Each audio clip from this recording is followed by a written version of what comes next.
question of the day comes from Irene. Irene says, "New mule, which I have ridden before our purchase, puts her tongue over any bit we put in her mouth. She didn't do this before. What would you say to Irene?"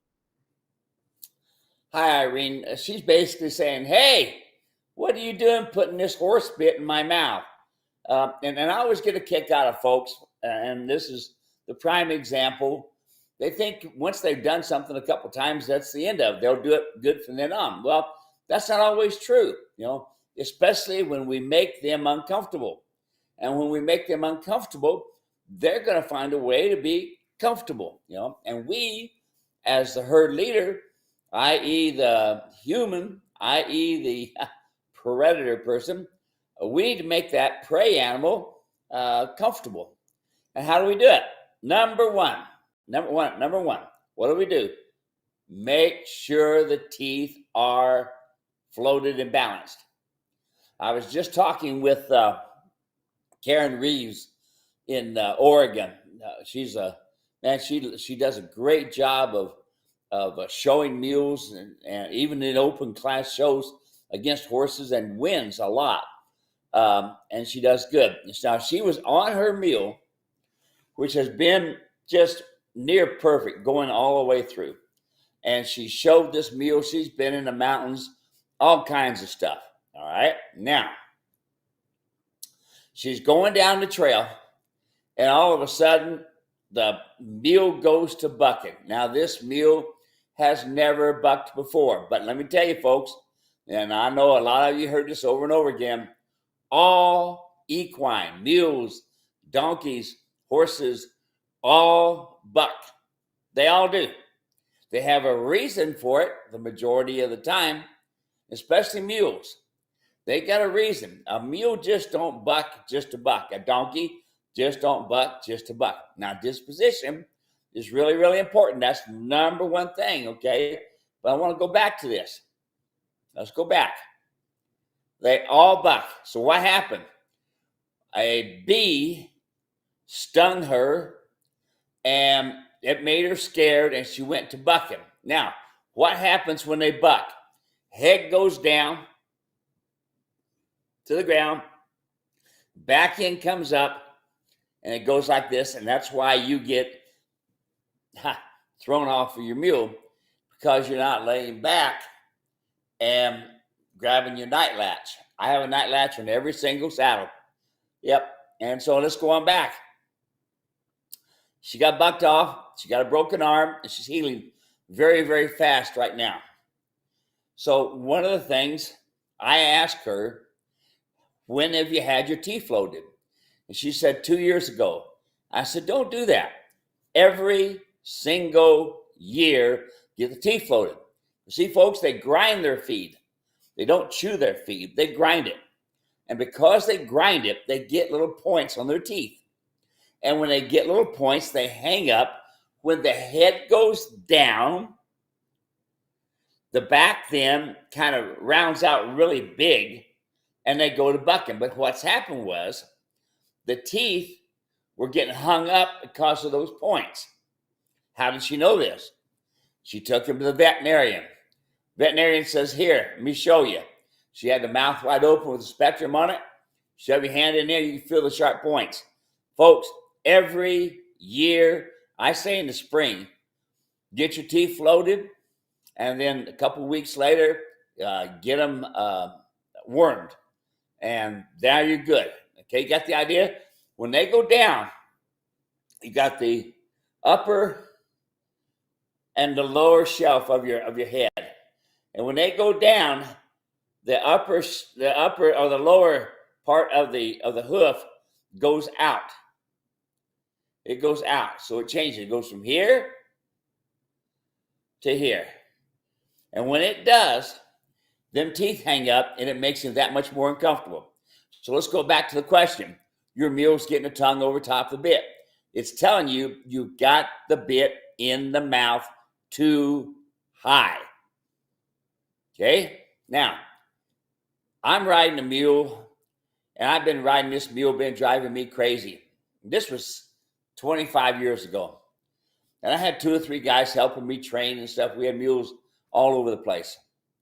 I always loosen up the bridle and take it off. I always put the bridle on loose. I never put it on pre-adjusted. Why? Because the bars of the mouth start getting tender just from the weight of the bit.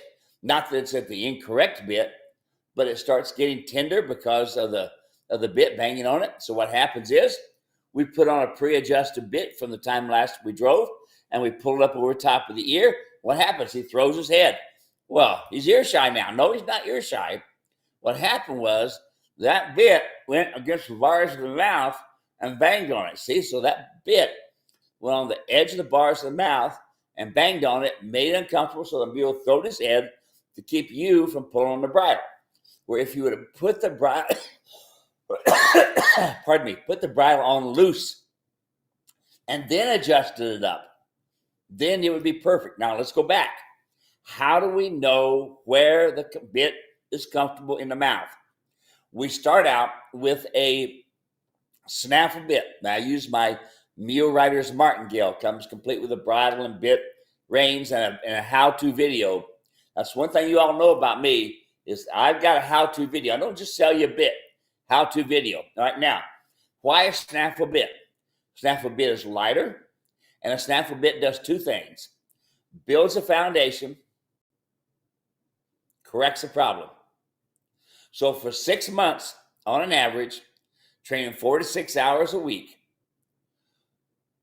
you're going to be riding in this Mule Rider's Martingale for 6 months. Not just in the round pen, not just in a bigger riding arena, but on the side of a mountain, working, punching cows, hunting, whatever you do. All right?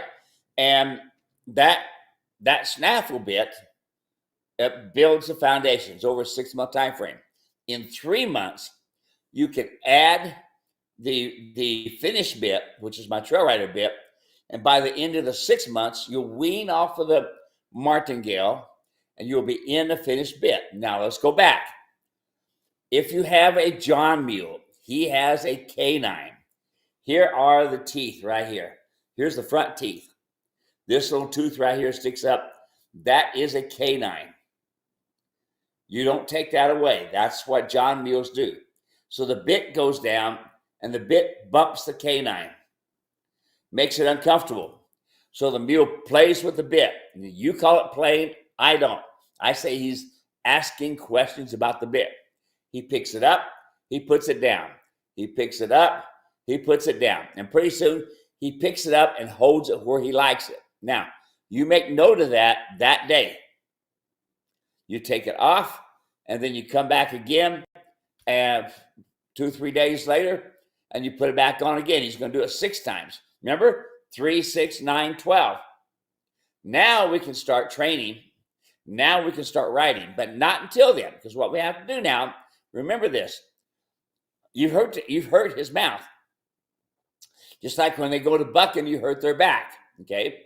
So you hurt his mouth. So don't expect to put my bit in there and fix the problem. Don't do that. It's always foundation to get there. Start first with the come along rope. Do your groundwork from the nose. Mules learn from the nose, not from their mouth. So do your groundwork with the nose. Then as you progress, you go into the sur single. So with the come along hitch, you do 3, 6, 9, 12. And then with the come along hitch and the halter, you'll use it 3, 6, 9, 12.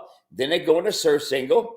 They go with the halter first, and then after the halter, then you add the Mule Rider's Martingale with the halter. Then you wean them off of the halter and just use the Mule Rider's Martingale. And you'll see in the video, nobody's on their back. Nobody. The bit and the bridle is completely doing the job. Now let's go back. Why is your mule getting his tongue over top of the bit? Because you have it too high. Now my Mule Rider's Martingale, because they change as you are training on a daily basis, especially young ones. You got to remember, these mules grow till they're 7 years old. Young ones are little by little getting their head to where it's like this, and little by little the mouth starts coming out, getting longer. So then you're going to adjust your bit a different place. So what do?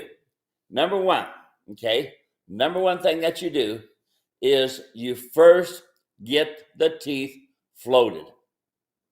Number two thing that you do, let them be out mouth heel, and now put the Mule Rider's Martingale in their mouth, let them pick the bit up and pack it. It's light, they'll do it. A female mule, Molly mule, she doesn't have the canine, so it's going to be gone. So now the bit comes down, and it bumps the bars, corners of the mouth, and catches the tongue. Here's the thing with that bit. Don't pre-adjust it. Don't put it on pre-adjusted. Because see, what's happened is, that's where the majority of these animals have ear shy problems, is because the bit was put too high in the mouth. And I'll also get this in your mind, folks. If the mule is 10 years old and he's getting a tongue over top of the bit, that means he's had at least 8 years getting his tongue in the wrong places. Don't expect this thing to be fixed overnight. Don't expect that, okay? Expect this. Expect this. Expect it to be time. It's going to take time.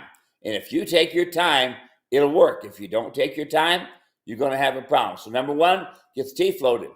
Number two, let them pack the bit. They'll get to where they'll pick it up and hold it.